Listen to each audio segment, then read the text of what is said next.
Netlify offers fast, free hosting for static sites and apps with automatic HTTPS, CDN, and continuous deployment, ideal for HTML, CSS, and JS, React, Gatsby, etc. Easiest method, drag and drop, no Git needed. Sign up or log in at app.netlify.com.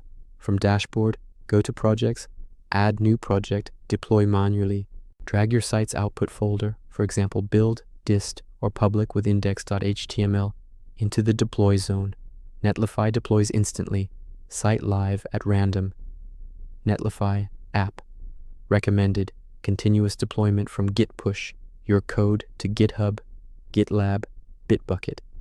In Netlify dashboard, add new project, import an existing project, connect your Git provider, select repo and branch, usually main.